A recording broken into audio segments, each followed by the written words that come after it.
Right guys, if you want to build an online business as a doctor, you need to understand some key principles that are going to keep you on track and also what might knock you off kilter. So in this video, I'm going to give you the brutally honest truth about the online space. I'm going to tell you who exactly succeeds, who doesn't, and whether or not this is a viable path for you. I've been in the online space now for a few years whilst maintaining clinical practice, and I've helped doctors like you hit their first online income, even when they felt like giving up. So stick to the end because I've got a treat for you and some actionable step-by-step for you to test the waters without having to burn bridges. If you're new here, I'm Dr. Nix, and I went from facing what I felt were like two bad options: leaving medicine cold turkey or staying and feeling miserable. I built the third option using the portfolio pathway. Now I'm documenting my journey on this channel and helping, a couple of you guys along the way. So if you want to come along for the ride, hit the subscribe button.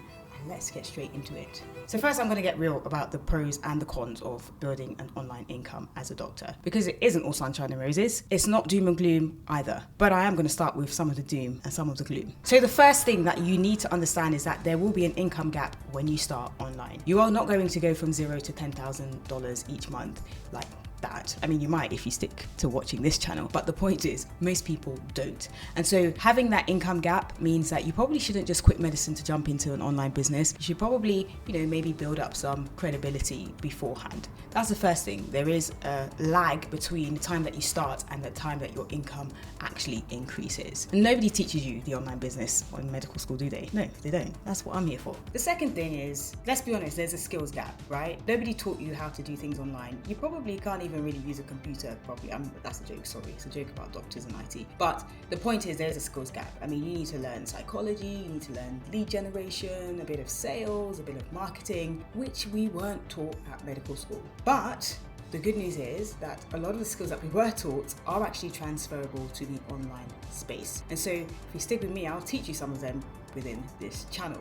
The third con or thing that I see that stops people, holds people back, is the identity shift. When you go from being a doctor who everyone knows what your role is very defined, you know what you're supposed to be doing, people know what you're supposed to be doing, it's very clear cut, in terms of your role. But when you're in the online space, it depends. And so going from that position of authority to being like just with everyone else, some people struggle with that identity. I don't know if you know, but 90% of people who start YouTube give up within a year.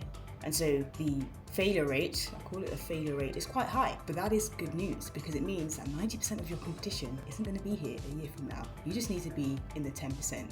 And the fourth is that some people feel like leaving medicine or going into the online space means that they burn bridges in their clinical career. I don't know if I really agree with that, but I understand the sentiment behind it and I see it happen, and so that's why I've included it in here, because a lot of doctors just don't really understand the online space. Like, why are you going online? And then you have to start explaining why you decided to build a portfolio career. But I have built the best of both worlds, the portfolio pathway, where you can continue in clinical medicine and also do some online stuff, which is what I'm doing right now. Right, that's it. That's the cons that I can think of. And now on to the pros, and I can think of way more pros than I can think of cons. So let me start with the first one, which I love: location freedom. You can literally have an online business from anywhere in the world, anywhere that you have Wi-Fi. I have taken meetings from the rooftop of my hotel in Barcelona. I've run sessions from New York, and I've done it from my living room. You can literally do it anywhere where there's Wi-Fi. And so for me, that is priceless, because unlike my clinical work where I physically have to be there, I have to get on the tube, and then when I'm done, I have to travel all the way back home. So the location freedom to me is priceless. The second is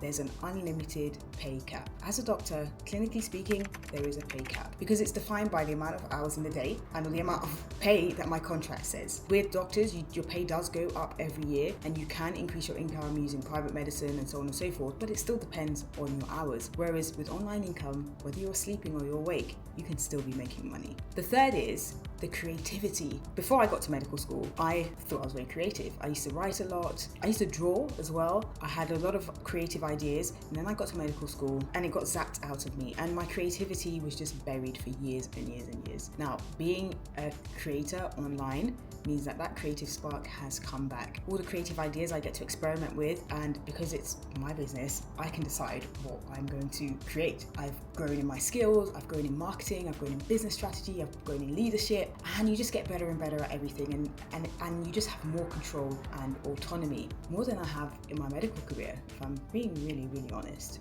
The next pro is you have a wider impact with an online business than you do with clinical medicine, depending on which way you look at it. Don't get me wrong, I'm not saying clinical medicine you're not making an impact, you are.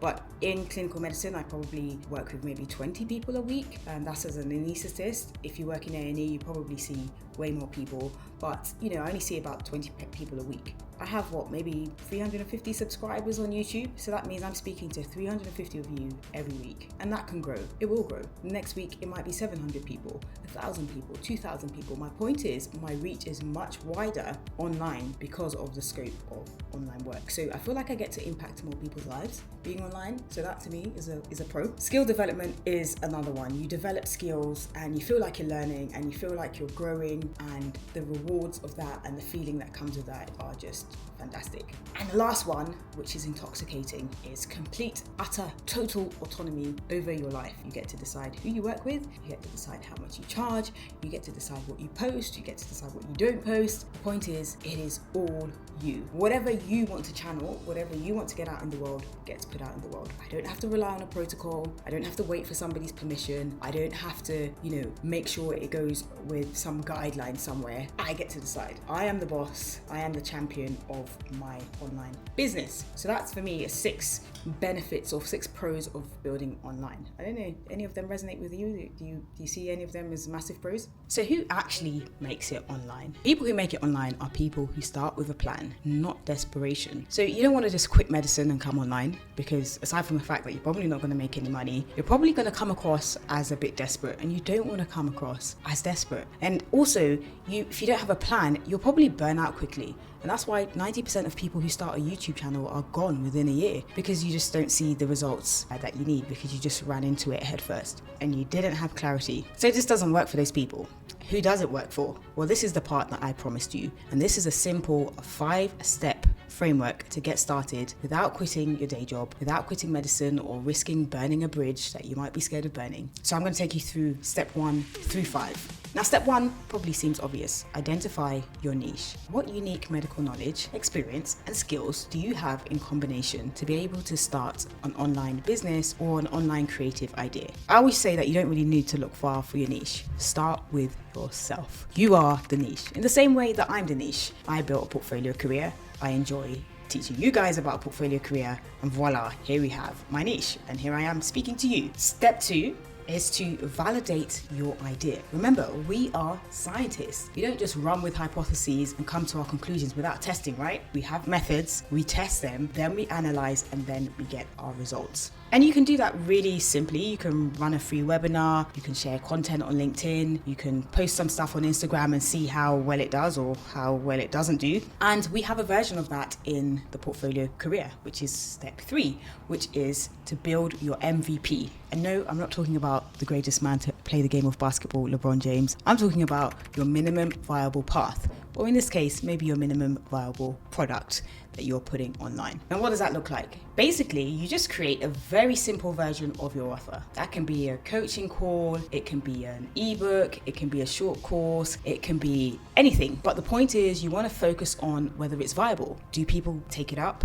Get some feedback? You don't have to be perfect, it just has to be done. You want it to be the minimum viable product or the minimum viable path, right? So that you don't expend energy building out a whole course, taking it to your YouTube channel, and then nobody wants it, because who told you that anybody wants it? The market dictates what is in demand. Okay, so you want to test with a minimum viable path. Now, if you're interested in testing yours, or you need help with building your minimum viable product, then hit the link in below, because I've got free resources in my school community so that you don't have to do this all by yourself. Then when you've got your MVP, you want to grow steadily. You want to grow whilst you're still practicing medicine. You want to use your evenings and your weekends. And the reason why you want to do this is because not only does it give you the financial runway, the financial security, the professional credibility that you just don't want to leave, and that doctor identity, it also allows you to decide whether or not this is actually something you like doing. If after a long day, a 12 to 9 or a 12 to 12 or an 8 to 8 shift, you come home and find that you're excited about building this online product or this online offer, you're probably in the right place. You've probably got the right niche. If you come home and you're like, I don't really want to do this, I'd rather just go to bed,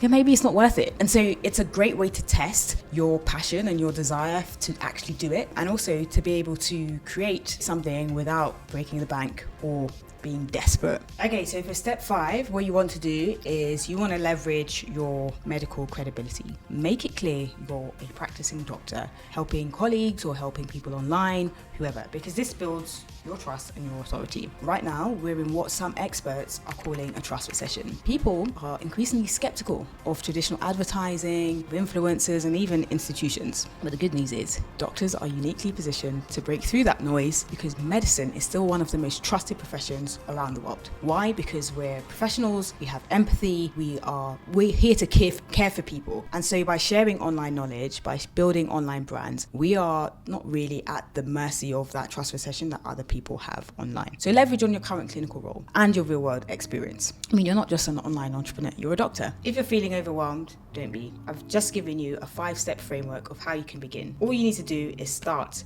be strategic, and be patient. I've built my writing income, consulting income, and my advisory income all whilst I was doing medicine. I've been very patient. And like I said, I've worked with many doctors to validate their minimum viable product, their MVP, within the portfolio pathway. And you always want to be acting from a place of strength, not a place of desperation. Now remember, this is about building options, not necessarily burning bridges. So you can have a portfolio career where medicine and business online can coexist. You don't have to pick one or the other. Right, so I hope that summarizes it for you. If you are someone who wants to succeed long term, you've got to be strategic about it. Follow the 5 steps that I've given to you. Don't just jump into it. Have a plan. You need to be strategic. Keep going, because 90% of people will stop. So that will put you ahead. That will put you in the top 10%. And then if you need help with the options, just sign up to the school community. How do you decide what's right for your specific situation? Well, I've got to ask you a few questions, or you've got to ask yourself a few questions in order to come to the answer. The first question is,